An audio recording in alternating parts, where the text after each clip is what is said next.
Well, grooving is definitely the way to ease my way into getting up and talking. So thank you. What a great song to lead this in.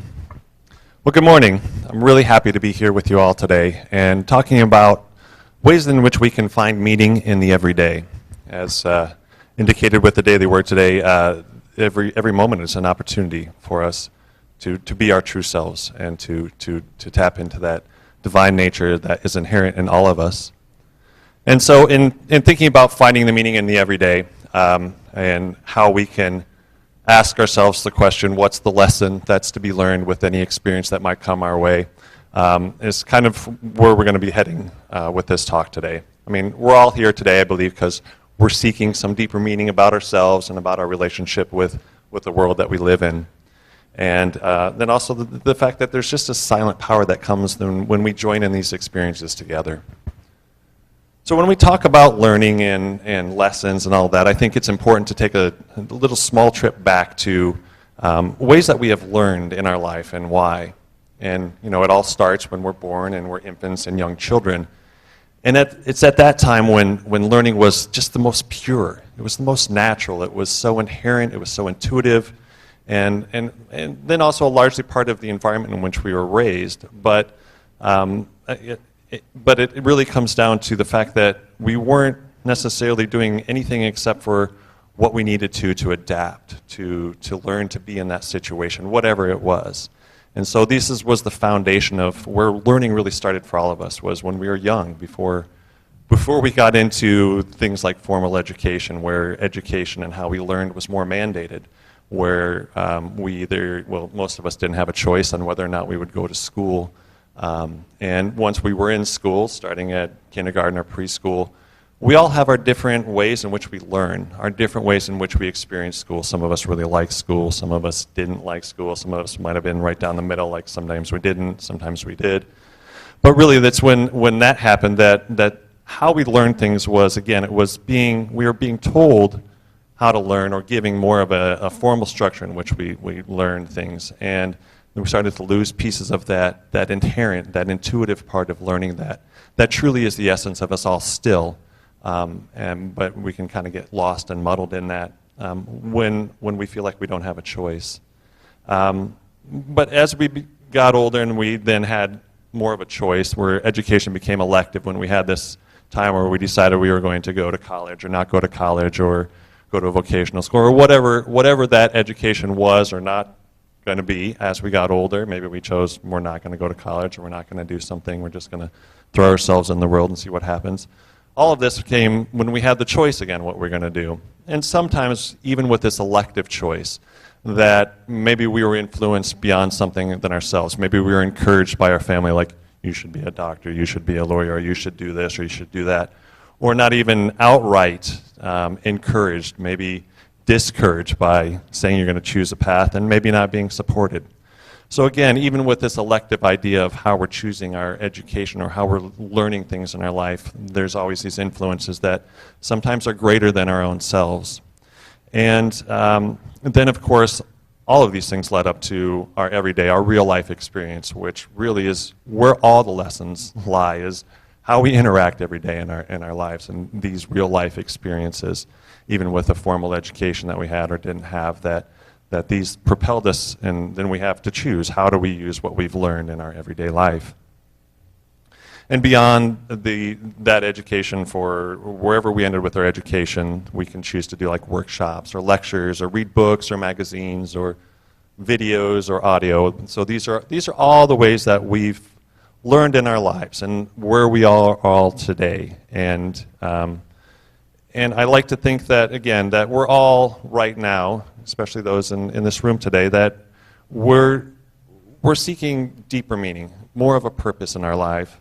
We're looking for some spiritual growth.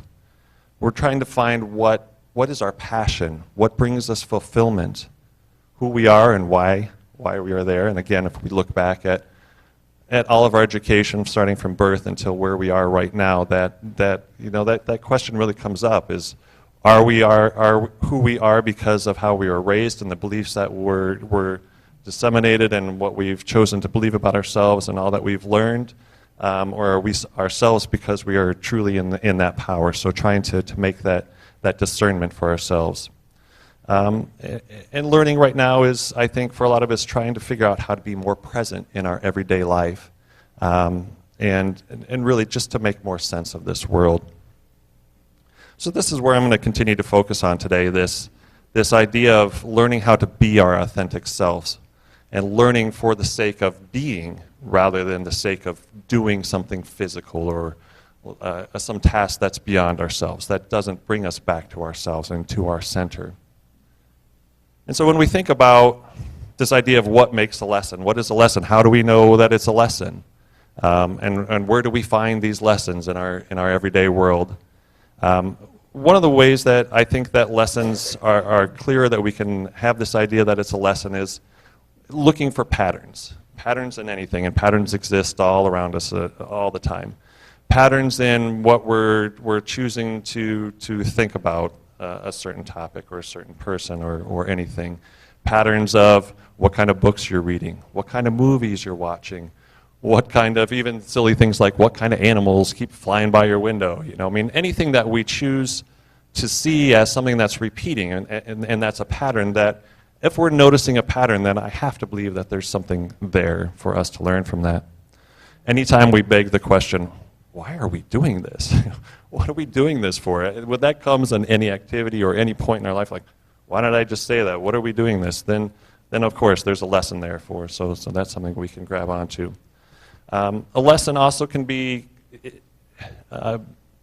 clear to us, or can have this idea that it's a lesson when we react and how we react to things. If we are going along and we're just even keeled and we're not reacting to things, then that's something that's natural, that's intuitive, that's something that we've learned. But it's when we get stirred, when we have a reaction to something, that there's something there for us, that we have to pay attention, that we're not just reacting for no reason. There's a reason behind that. So looking for that lesson of, why are we reacting to something? Why am I stirred up about something? And another lesson, if you're doing something and it feels right, and it feels comfortable, great. As I said, there's probably not much that you need to learn from that. But if it doesn't feel right, if you're like, oh, this doesn't feel right, or I'm pretty uncomfortable with this, then there's something more for you to gain for yourself. There's some other lesson that can be pulled out of that. I think anything that we have issues or ideas of control, needing to control something, that we can't let go of this idea of control about whatever the topic may be. I think when control controls us, that we have to really look deep onto what is the lesson there. Because we really have to be able to let go of any of these expectations, this idea of control, this idea of how we want our environment to be. And if we hold steadfast to this idea of control, then we're saying that we're not really ready to move. We're not really ready to find something more about ourselves. So if you have control issues with something, or finding that you can't let go of something, then I think there truly is a deep meaning for you to find in that. And so with all of this, with these lessons, we're looking at how could it or would it be, sound, feel, or even look different for our lives. And so when we're thinking about these lessons and this topic of finding this meaning, I think there's some principles that we really need to keep in mind that are important to kind of guide us on this path of learning and this experience of learning. And first of all, you have to want to and believe that this opportunity is for you, is there for you every day, that there are going to be these moments for learning. And if you're open to that idea, then you're more likely going to be able to see that and be in that moment and taking those times to find those lessons. But if you're not open to it, it's probably going to be harder for you to do that. So you have to be open and willing to this idea that there is meaning in every moment and in every experience that we have. And we need to go about this with the premise that we're looking for the best and highest good for ourselves and those with whom we interact in our lives. And that should be a guiding principle in looking at lessons and looking for the meaning. Because really what it's about is about growth and about letting go of things that aren't serving us well. So if we can wrap it in this idea that it's for the best and the highest good, then I think that will certainly put us on the right track of what we're learning. And in doing so, doing it with kindness and consideration and respect for ourselves, acceptance, as Cindy so well put it earlier, that doesn't need to become an opportunity for us to reflect upon what we haven't done right or what we haven't gotten in our lives. This is an empowering idea. This idea of looking for lessons and meaning isn't an opportunity to what we haven't done, it's but what we want in our lives. So please make sure that you are making that distinction when looking about and thinking about this. We always have to ask, why did this lesson come into our life? So that's a very good principle, just getting back to the why. Why is this here for me? And one that I've struggled with myself personally is, what is the lesson versus what do I want the lesson to be? We can get caught up in this idea of what we're looking for in our life, and then before we can take any situation and say, oh yeah, that's definitely guiding me towards this. But I've learned that, although that may be true and that certainly does help manifest some things, that if we only go with what we want it to be, then we're missing out on what it really is and what the deeper truth is in any experience that we have. So making that distinction between what the lesson really is and what we want it to be, I think, is very important as well. Another one that I found and I've struggled with, that just because it's my lesson or your lesson doesn't mean that it's everybody else's lesson. So know that everybody's going to learn their own thing at their own time, and it's not necessarily at the same time as us, and it may not ever be at all. Maybe they've learned that lesson. So knowing that what's ours is ours and what's yours is yours, and allowing space for that. And most importantly, there really is no time limit or wrong answer to learning the lessons.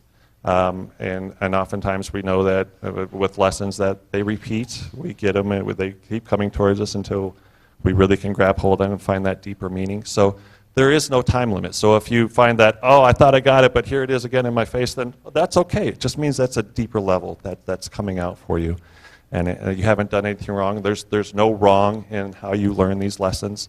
I think the only wrong is to not be open to that. But again, there's a time and place for all that, so there's even no wrong with that. And don't force it. Don't feel like you need to force these lessons in your life. They're there, they're ready for you, they're available, and just be patient. So as we go further in talking about what's the lesson, and one of the things that I think is important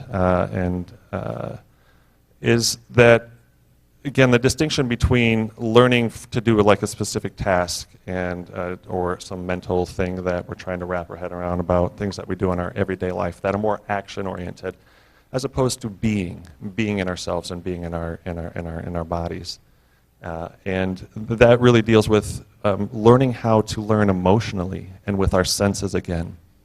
In this day and age where it's so easy to we're constantly bombarded with outside influences and stress and marketing and this busy, frenetic pace that we all get caught up in, that it's really, we're just all trying to get through our days. We're trying to get up and make the breakfast and get the kids to school or get to work on time or do this or do that and do that. And we really forget that there's this whole other part of us that isn't physical. There's the emotional, how we react to the things in our lives. And then there's the senses, how are we using our eyes and our ears and using our words as we speak? How are we feeling? How are we being impacted? Things. So again, as we're talking about learning and what are lessons, today I'm talking about the lessons of being our authentic selves. And so with the idea of emotions and senses, like how do we feel? How do we cry? Do we allow ourselves to be angry? Do we allow ourselves to be frustrated, sad, vulnerable, show joy, and how to love? And so with these emotions that we tend to have less and less of as we get older, we tend to express less and less. And I know in my case that I've struggled with a lot of these, and I'll talk briefly about being sad. I've recently learned again how to be okay with being sad, waking up and having just like not waking up and being, hey, let's go, but more like, really? I gotta get up today, right? And what I've learned, and again, it goes back to thinking about how our life has been all the way up into this moment. So again, anytime that we're struggling with something, some reflection on like how have we learned? Why do I struggle with this? Have I struggled with this idea of being sad? And maybe not discouraged as a kid to show emotion, but not necessarily encouraged, not necessarily always given that space. and then growing up in all the different relationships, and then becoming a young man and an adult where, you know, there's these stigmas that go about and showing emotion, and real men don't cry, you know, silly things like that. And I realized that I just allowed myself to be stifled in this emotion of being sad and having that emotion. And it's been in recent months, in this past, I'd say 6 months, where I've been challenged with a lot of things, where I've had some moments, some days where I just truly had this sadness, and I struggled with it, only, again, from my own standpoint of how I've learned with and my experience with sadness in my life, but then also the interpersonal relationships, the dynamics of a family, of having a partner, and all that goes along with that, and, you know, trying to be strong for your family or for your faith, and all these false ideas that might come with that. But once I realized that, hey, if I just allow myself to be sad and give my space to do that, if I allow myself to cry, that I actually move through that emotion a lot quicker than if I had not. And I think that's true with any of our emotions, that if we really give them space to be, that if we really allow whatever the emotion is to get out of our body, to not stay in there and create the chaos that happens when we don't express our emotions, that we move through it a lot quicker. So when using our emotions as a learning tool, know that the best place to be with our emotions is to be in them, to let them move through, as opposed to deny them and thinking that there's power in denying that. And then using our senses, how to talk. We need to learn how to, or talk or not talk, more compassionately. There's a time and a place for all of that. And for this, in learning how to speak our truth. And I'm going to go back to this whole sadness thing. One of the things that I think I've struggled with in my relationship with my lovely wife is that when I was in this moment of sadness, I become almost paralyzed with my speech and with my actions. Like, I really want to express that something's wrong, but I can't even find the words to say that, or I want to talk about the story, but it's not the time to do that. And when we do things like that, when we're in an environment, when we're interacting with people, and there's clearly something wrong with, or something different with our behavior, that we invariably take on that responsibility of our other person, or feel like somehow we're the cause of that. And although I know that that's not the case, that she didn't cause whatever's going on, she doesn't know that. And then there's just this whole other layer of underlying tension that's going on. And what I've learned and what we've learned is that we just take a moment and say, hey, I'm going through some stuff right now, has nothing to do with you. Maybe we can talk about it later. And that freed both of us to be our own selves and to be in whatever it was. And I think when we can give that with the people that we're going on, because as I said, it's inherent as human beings. We want to take care of it. We want to see if somehow we're responsible. So we can just give ourselves permission to be what we need to be, and give the people that we're around permission to know that, hey, I can not worry about it also. I think that that's very empowering. And how do we listen? How do we listen to one another? And this is one, I'll use another personal example. Used to email a lot, be watching TV, and my wife or one of my kids would come up and they'd start talking to me, and I'd do one of that, you know, pretending like, or thinking that I was paying attention. Like give the nod, repeat a word, and, you know, give every indication that I was listening to what they were saying. But at the end of it, thinking that I had it, and they'd walk away, and I'd be like, what did they just say? And then I'm in the space like, I don't want to let them know that I didn't just hear what they said, you know, because we feel guilty that we didn't do that, or maybe they're going to get upset. But thankfully, what I learned is that when I recognize that I'm just doing the nodding thing, the repeating a word and giving that the false indication of listening, and that I'd say, hey, wait a minute, you know what? I'll close my computer or put mute on the TV and say, I only heard this. Could you repeat that? And that's empowering not only for me, because I'm not going to be having these moments of what did I miss, or the next day or somewhere in the future, like, remember this conversation we had about this? And, you know, you're like, no. But so if I give myself the opportunity to like really be present for what they're talking about or them being heard, not only is it good for me, but it gives them this idea like, hey, you really do want to listen to what I have to say, and you really are listening. And so again, it's one of those we learn for ourselves, but then we empower those around us by the actions that we take. And then how we see things in this world. And I think it's important to remember with any situation and when we're with other people or even by ourselves that there is always more perspective than just ours. And really, we only know our own reality, and all of us can be looking at the same thing, but we all look at it with different eyes. So when you ever get to this point where you're reacting to something, or you're stirred up, or maybe you're in a disagreement, then just take a moment back and say, all right, this is how I'm seeing it, but how might they be seeing that? And it gives space just for maybe a different resolution. And if we can have this idea of looking at things from a different perspective as well, that we might actually be able to change our view about something by having this openness to that there's another view. We might see another answer that we were never open to. And that's just having that openness to, and this idea that there are other perspectives than just our own. So moving beyond just ourselves with that. And then with all these emotions, these senses, and this is one I can't emphasize enough, that strength and vulnerability are equally important. And that there has to be this ebb and flow in our lives. That we can't expect ourselves to always be even keel. That everything is, we can't be swayed one way or the other with the emotion of strength or of vulnerability. And that there is so much strength in being vulnerable.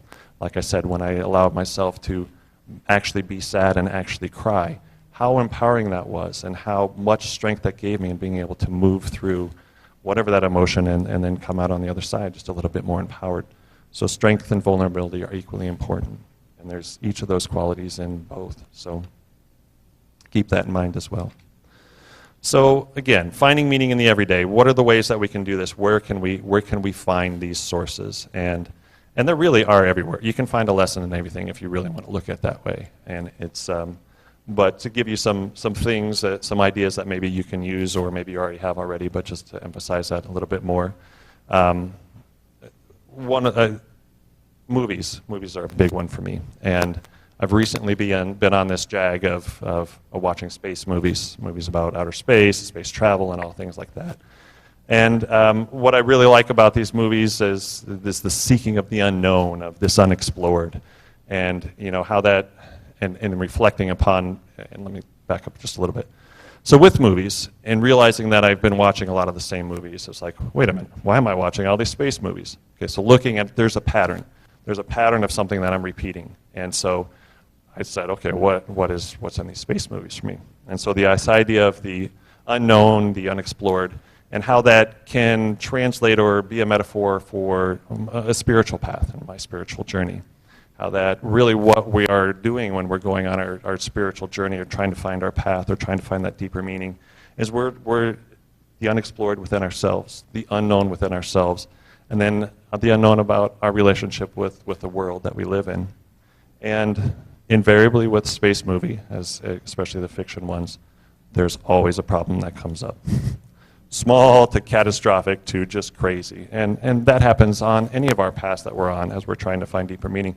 That there's always going to be something that comes up and we think we're just grooving along, and all of a sudden red light flashes on or a sensor comes on and like, oh man, this is not what I expected to happen. What do we do? And so that's always going to happen on our spiritual paths, and always happens in space movies, I have found. Then one other quality about the space movies I've learned is that everybody's trying to figure out how to get back home, right? I mean, that's really how it is. They go way out there, the problem happens, and then how do we get back home? And I think that's the same thing for being on our spiritual path. We're looking for the unexplored, the unknown. A problem is going to come up, but then how do we return to home? And the home is ourself, to our true being. So this was the patterns, and in a way, an example of how you can find the patterns in movies or books or things that you're reading, and find that lesson that's in there. Children are an unending source of of lessons, if we so choose that. Both my own or just other kids. If you don't have kids, just watching kids out in the world. And again, it's like, how are you stirred by being around children? How do you react to what they do? What are you seeing? And remembering that that children are just a reflection of the people around them, the environments that they're in. And so when we're stirred, we can kind of maybe go back and think about why were we stirred? Why are we stirred now? How may we have been stirred as a children? And it can kind of bridge the gap of whatever the missing piece might be that we're trying to understand about ourselves. Because we're in our adult mind right now, and we so much forget about that child about us and things that might have led us to the way that we're learning right now in our lives. And then just the reminder that we are all children. We're just grown up. So again, as we're dealing with each other, knowing that we're really all just grown-up kids and that we all have our own stuff that we've had from the moment we were born until this point right now that has influenced us, and each of us have our own story and their own different things that have done that. So looking at things from a different perspective, this idea that we're all grown children, and perhaps that can give us some insight as well. Injuries are a huge source of lessons when we are not well in our bodies, when things have come up. And this is a big one on why did this come into my life. And knowing that injuries are certainly a manifestation of something physical. As we have dysfunction in our body, it's definitely physical. But again, we have to give voice to that. Along with all these injuries, there's emotion that comes with that. That there is something mental and something spiritual that can be tied in as well. So as we're looking at doing our healing process, we got to know that, yeah, there's the physical aspect of it, but what are other parts of our being can tie into this healing or help us move through these healing moments. And one of the recent things I've learned with healing is that we have to be able to surrender to that process of healing, fully give into it, and realize that we have to address all these components of healing, not just the physical aspect, but the emotional and the spiritual and the mental. Along with that, in order for the healing truly to move into its fullest expression of what needs to change in our lives. And that's really what an injury is most of the time, is pointing out something needs to change in our lives, whether it's something temporary or something permanent. But this is our body's way of saying, like, hey, I give up, I don't know what to do with this. And these things that seem like might just be random or just out of the blue, and there's no precursor to this injury happening. But really, I think injuries are not just a single event, but a culmination of everything in our lives, and that just was the straw that broke the camel's back, if you will, and when a lot of these injuries happen. Habits are a great source of lessons for ourselves. If we think about what our daily habits are, or our usual habits are, and looking at this as habits really are just patterns, continued patterns of everything that we do in our life, that there's a lot of meaning to be found with that.